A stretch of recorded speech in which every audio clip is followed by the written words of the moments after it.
Good morning, guys. I'm in something pretty special today. This is a probably big giveaway, but yeah, pretty much I'm in the 2023 WRX. I thought I'd just make a quick little review. So this is the WRX Ts, so top of the range. This one is the automatic though. So I've been driving both the BRZ and the WRX in automatic, not cause I prefer it, but just cause it's been what's been given to me. So this is a good example, I guess. You guys are after the automatic, so I have a pretty much a good presentation of both the cars. I'll get too crazily into it.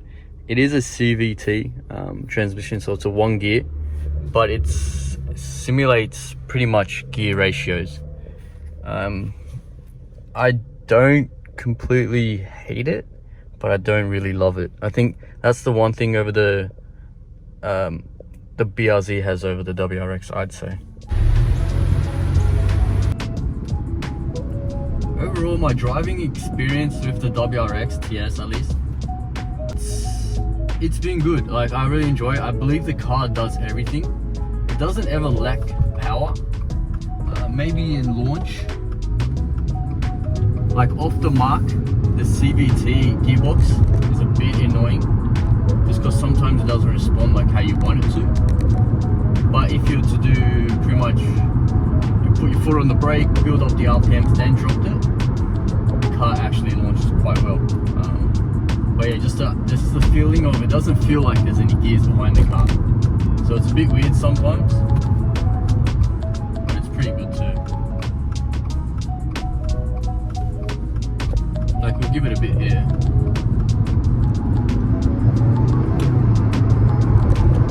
So it's quite smooth. It almost feels like a dual clutch, just because since it's a single gear, it's like bam bam, because there's no actual gear ratio, so it's kind of cool, but kind of a downside too. I'm gonna park the car up here.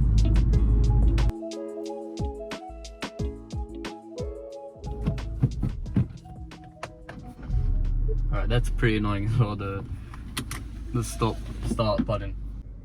Alright, so we parked up in this beautiful park looking place. There's honestly no other better place to park up and just have a walk around with the car. So let's go outside and we'll have a look from the exterior, or pretty much what could have been done better in the 2023 WRX, and actually the things that I like. So we'll start from the front. Of course, the classic bonnet scoop. I do love that. I actually really like the front headlights. The grille could be a little bit better. I don't mind the front end. What I would like is probably the paint matched front bumper bar, but it's pretty cool. You get the fog lights, you get nice LED white lights, them coming over to the side. So the car is actually quite wide. I put the exact measurements of the width down there, but I just hate the black bits here around the actual front guard and the back guard. Maybe the side skirt's fine black, but it kind of makes the illusion that the car is higher than it actually is. But if you were to paint match all that, the car is actually very, very nice. It's actually grown on me a lot, especially the TS. And I actually really like it without a spoiler, but there is an option with the spoiler. But I do believe there's a lot of potential in the actual chassis in terms of look wise, if you just paint match that. But you get a nice rear arch as well that goes with the door, so the car is actually quite wide.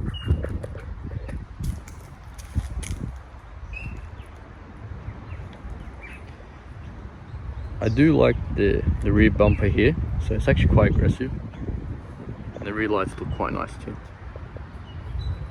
You get a nice brake light there, twin exhaust. We'll do like a little exhaust sound check.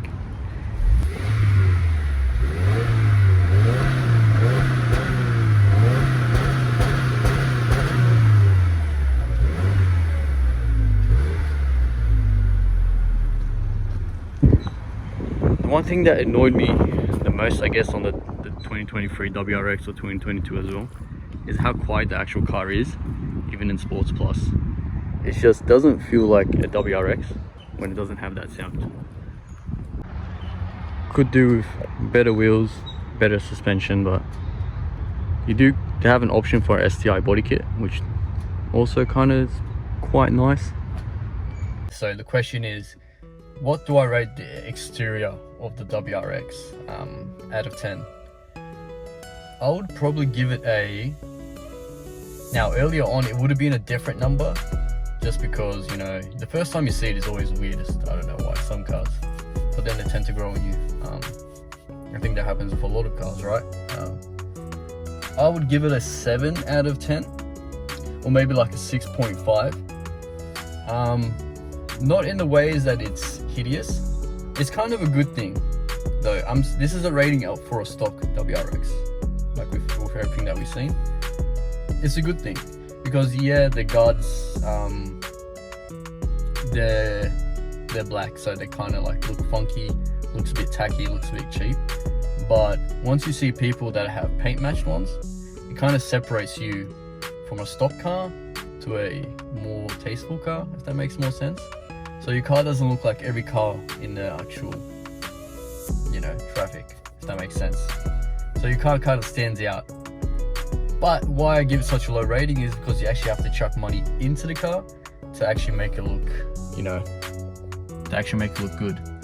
Next we're gonna do is pretty much an interior, go over the full interior. I think personally the interior of the WRX is quite beautiful. Alright, let's start from the right side over here. So of course on our right we have you can control the windows, lock and unlock, your mirrors, folding and unfolding your mirrors. This switch here pretty much adjusts the so of your dash, so down, up. I like to have it all the way up just because personally I think it just looks cooler. You can open your boot from here, you can turn off your traction control. Moving over to the right, you have all your safety features, your limb, your cruise control, you can set it from here, your lane watch, lane keep. This mode is the most important, I find. Well, of course I love it because it is your sports mode. So you can select between comfort, normal, sports, sports plus, and individual. So I've set individual. Pretty much what individual means is you can go through different settings. So if you want your power unit to be sports, you want your steering a bit lighter, you go comfort, normal. But I like my steering heavy, so I do sports, sports plus, power unit, suspension sport, all-wheel drive sport. So it's a bit more constant, a bit more aggressive. But yeah, so that is controlled by the right side there. On the left you have pretty much your volume, your source, your wireless phone calls, and underneath the steering wheel here you have your information that you can select through. I'll leave it on boost because who doesn't want to see that boost. And if you move to the left here of the steering wheel, that's shift down, so your paddle shifters, and shift up. Again, these aren't metal, so they are, let's see if we can get a better view here for you. So they aren't metal, but they are a plastic, but they're a firm and nice plastic. I don't have any complaints with them. I think they're very good. They feel good in the hand, and the gear changes are quite good. We can go over more of how the VCT pretty much feels while you're driving. On takeoff there's a bit of a delay, so what you got to do is like foot on the brake, build up your RPMs, and then launch the car. Otherwise, yeah, it's gonna like it's quite bad takeoff. But once the car's got, all right, so we jump into the back seats, and you already can see there is a lot of space. At rear air vents, you get battery chargers, rear heated seats. Like when do you see that in a car that does what this car does? And moving over to the boot. So this boot is actually insane. So much boot space for a car, like I mentioned, that does what it does. It's not a manual boot. Sorry, it's not an automatic boot, but it is a manual boot. Don't really need an automatic boot when you have a boot that light or that small. Alright, so I'll hook up the camera and we'll go for just a nice chill drive, just get the feel and show you guys how the WRX drives, how it handles around corners, and yeah, of course we'll give it a bit, you know, Why not? Okay, let's start off in, what do we mean, sports. We'll start off in sports. No, sports.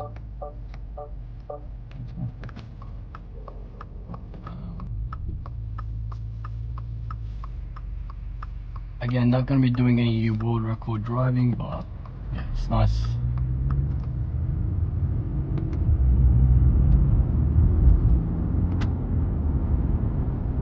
You already feel just the pickup in the car, it's quite good.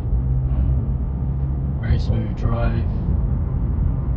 The steering is, that's why I like Sports Plus, or individual mode at least, with the heavier steering, just because it feels a bit more raw, if that makes sense, to the car. With a lighter steering or steering feel, it does feel a bit artificial. That's me though, that's just my preference. Overall, the driving, the way that the car actually takes corners, and for a heavier car, it doesn't feel that heavy. I think it drives good. It's what you want a Wrx 2023 car to feel like, right? Like, see that, and then out of corner exit, it's very good. Honestly, this is just a nice fun all-wheel drive car for half the price of what the market is offering out there. Well, I guess not so much half. I mean, if you're looking into something like this, you're also looking into probably a Type R, I'm guessing, or maybe the new Z. What this offers over the new Z, it's definitely just the livability, pretty much just overall space of the car. The boot space, like I mentioned, 500 was like almost 500 liters. The rear space, rear heated seats, suede entertainment systems, amazing. I mean, it's sick, it's nice. The power is there. It's a 2.4 litres engine, so it's not bad on fuel. And it's got the low end power when you need it, over the 2 litre. I'm not a big fan of the CVT, so the 1 gear transmission with the artificial kind of simulated gears. Not a big fan of that. That would probably be the biggest downfall.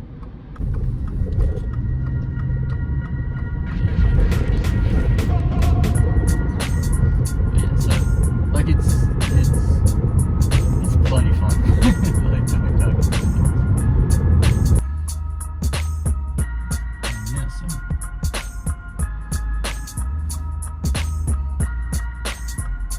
like I said, off the mark, it's probably better to kind of like brake, or put your foot on the brake, build the RPMs up and then drop it. Otherwise the CVT automatic doesn't really respond well when you put your foot on the actual gas. I realised even on Sports Plus off the mark, it's a bit of a delay. That's one negative thing about the actual CVT, it's by RPM. So where gear ratio would just kind of fling you, this one, it doesn't really understand, I guess, what you're trying to do until actually the revs go up. That's why you got to build it at RPMs and then drop it so the car knows exactly what's happening. Other than that, it's quite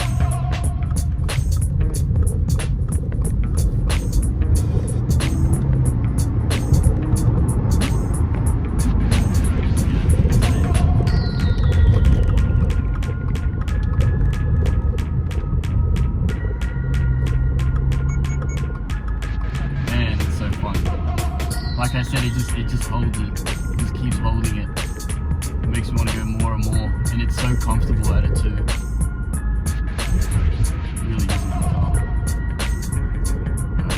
We'll turn off here.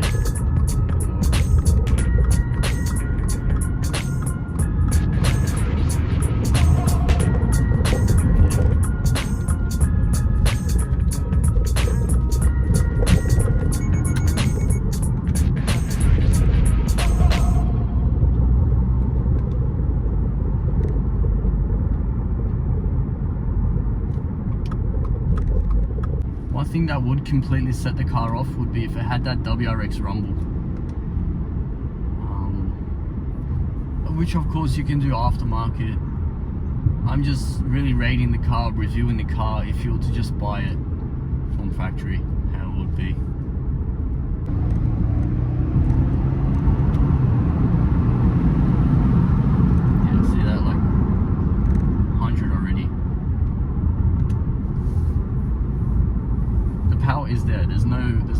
power.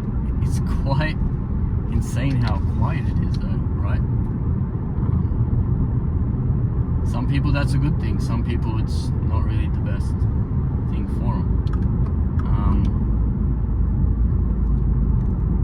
I can understand if I have a family and I wanted something sporty and I was trying to convince my wife, you know, this car, it has all-wheel drive, it does everything, it has boot space, it has rear space, it has air conditioning, it has Apple CarPlay, it has a sunroof.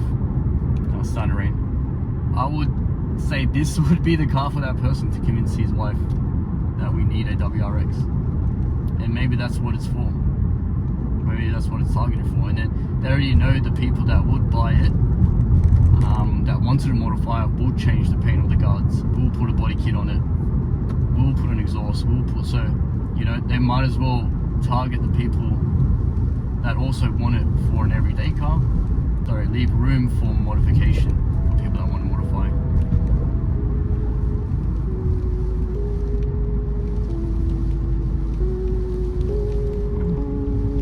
Rain just came out of nowhere, huh? It's insane. It's sunny 1 second, next second it's raining. But yeah, that's about it, guys. I don't have too much battery left on my phone. Pull over and just put all this together. My out of 10 review for the new WRX. Alright, so to end it, let me just turn my wipers off. To end it, what would I give the WRX out of 10? And who would I be if I was to buy one? And what would I choose it for? This is a bit of an in-depth one, but like I mentioned, it does everything good, but not one thing perfect. So that's why, in my opinion, it's a great car to have as an everyday car. So maybe you want a bit of power, you want the space, you want the all-wheel drive, you want the luxury of a nice touchscreen of a modern car. I'd say the 2023 WRX will be the car for you, just because it's not going to be boring. Like some cars are limited and more focused onto one direction, where, let's just say for example, you spend 72k on the Type R. It's quite a harsh car to live with, especially being a manual. So there is factors like that. I'd say it's a good car if you want to have a family and you want to have some fun, and it's a good car to build, but you're gonna have to put money into to get it to what you want it to, if that makes sense. So from a factory look into it, it's a good daily car. Out of a 10, it's a 7.5. Again, maybe an 8. It would be a good like 8.5 if it was a manual, if it was paint matched, if it had the kit, if it had the exhaust. I could look at really enjoying and really liking this car. So honestly, our manual one is on the list for me, and I might start looking into it. We'll see how it goes. But yeah, thank you guys for watching, and yeah, see you guys in the next video.